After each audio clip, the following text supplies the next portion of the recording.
beliau tanya tentang keselamatan di dalam agama saya, memang saya jujur aja, saya tidak mengerti. Karena apa? Orang yang saya ikuti, nabi yang saya ikuti juga tidak mengerti nasibnya nanti masuk surga atau masuk neraka. Itulah sebabnya setiap saya sembahyang 5 kali sehari semalam, saya selalu mendoakan beliau, dan itu harus saya akui. Jadi kalau levelnya seorang tuntunan atau nabi masih kita doakan, bagaimana nasib saya nanti? Siapa yang mendoakan saya? Siapa nabi? Jadi para nabi itu adalah utusan, pilihan, tangan kanan ataupun kepercayaan Allah Subhanahu wa taala. Apakah Allah memakai mereka dengan begitu saja? Hanya dengan moteng, udah thank you? No, tentu Allah memberikan reward kepada mereka. Dan itu bukan cakap-cakap aku doang. Itu tertulis di dalam Quran surah An-Nisa ayat 69 sampai 70. Boleh kau baca ya, bahwa para nabi, para syadiqin, para syuhada, orang-orang saleh itu tempatnya di surga. Dan ada lagi ayat yang menguatkan bahwa Nabi Muhammad SAW masuk surga pasti. Itu ada di surat Al-Fatih ayat 1 sampai 3. Cek ya.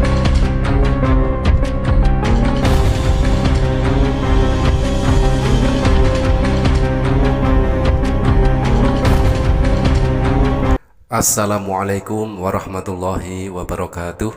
Sahabat beriman, berjumpa kembali di Bintang Mu'alaf Channel. Mudah-mudahan kita semua selalu sehat walafiat di dalam lindungan Allah Subhanahu wa ta'ala. Sahabat, kesempatan kali ini kita akan tampilkan dua statement ya, dari seorang murtadin versus dari seorang mu'alaf. Pokok bahasanya adalah tentang sholawat. Kenapa Nabi Muhammad harus dibacakan sholawat seperti itu ya. Kita akan mendapatkan sebuah pengertian ataupun penjelasan yang sangat luar biasa berbeda ya, antara mu'alaf versus murtadin. Dan nanti akhirnya kita akan mengetahui apa yang tidak diketahui oleh murtadin tersebut berhasil dijawab oleh sang mu'alaf. Oke sahabat, mari kita simak videonya. Beliau tanya tentang keselamatan di dalam agama saya, memang saya jujur aja, saya tidak mengerti. Karena apa? Orang yang saya ikuti, nabi yang saya ikuti juga tidak mengerti nasibnya nanti masuk surga atau masuk neraka. Itulah sebabnya setiap saya sembahyang 5 kali sehari semalam, saya selalu mendoakan beliau, dan itu harus saya akui. Jadi kalau levelnya seorang tuntunan atau nabi masih kita doakan, bagaimana nasib saya nanti? Siapa yang mendoakan saya? 2 seconds later. Nabi Muhammad apa pasti masuk surga? Kenapa masih didoakan umatnya ya sampai sekarang? Kasihan pengikutnya. Thank you ya Fakta 343. Banyak komentar ataupun pertanyaan soal surga ya. Pencari surga sejati si Fakta ini. Semoga apa yang kau cari kau dapatkan dan kau disegerakan ke sana. Cocok. Jadi kau usah khawatir, Nabi Muhammad SAW pasti masuk surga. Sebenarnya memang surga itu adalah hak prerogatif Allah Subhanahu wa taala. Hanya dialah yang menentukan siapa yang masuk dan yang tidak. Cuma di dalam agama Islam terpapar indah, terinformasikan, jelas dan akurat. Jadi bukan tanpa alasan kami punya rukun iman. Rukun iman kami yang keempat itu mengenai Nabi. Beriman kepada Nabi dan Rasul. Siapa Nabi? Jadi para Nabi itu adalah utusan, pilihan, tangan kanan ataupun kepercayaan Allah Subhanahu wa taala. Apakah Allah memakai mereka dengan begitu saja? Hanya dengan moteng, udah thank you? No, tentu Allah memberikan reward kepada mereka. Dan itu bukan cakap-cakap aku doang. Itu tertulis di dalam Quran surah An-Nisa ayat 69 sampai 70. Boleh kau baca ya, bahwa para nabi, para syadiqin, para syuhada, orang-orang saleh itu tempatnya di surga. Dan ada lagi ayat yang menguatkan bahwa Nabi Muhammad SAW masuk surga pasti. Itu ada di surat Al-Fatih ayat 1 sampai 3. Cek ya. Jadi semua terinformasikan dengan baik dan jelas. No worry. Oke, Beb. Jadi kenapa masih doakan? Apa yang salah dengan doa? Doa itu ucapan. Semua ucapan kita adalah doa. Ucapan-ucapan yang baik adalah doa. Ucapan-ucapan yang buruk juga doa. Yang kau maksud di sini aku yakin adalah salawat. Jadi bahwa kami umat Islam memang dianjurkan, disarankan untuk bersalawat kepada Nabi. Itu adalah bentuk rasa kagum, rasa hormat, rasa cinta kami kepada Nabi Muhammad SAW. Bahkan Allah mengatakan kepada para malaikat juga untuk bersalawat. Begitu cinta ya, masuk gak? Masuk. Teman-teman, hujatan umum dari para misionaris yang lalu ditirukan oleh jemaat-jemaat gereja adalah mereka menuduh bahwa Nabi Muhammad belum selamat, makanya harus didoakan ya. Dan mereka mengatakan bahwa harus disolawatkan, seperti itu kan. Tetapi pada dasarnya kenapa mereka menghujat dan memfitnah seperti itu? Karena mereka menyadari bahwa Nabi, yaitu Yesus yang selama ini dituhankan oleh umat Kristen ya, mati ya. Yesus itu dianggapnya mati di kayu salib ya, mati mengenaskan.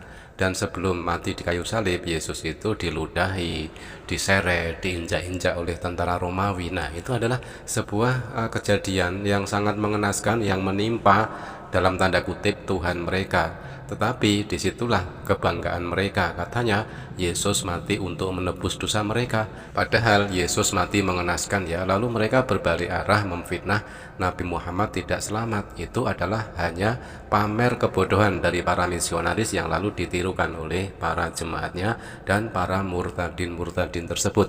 Hujatan model begini yang paling sering dilontarkan ya dari para misionaris adalah masalah sholawat kepada Nabi Muhammad Shallallahu Alaihi Wasallam.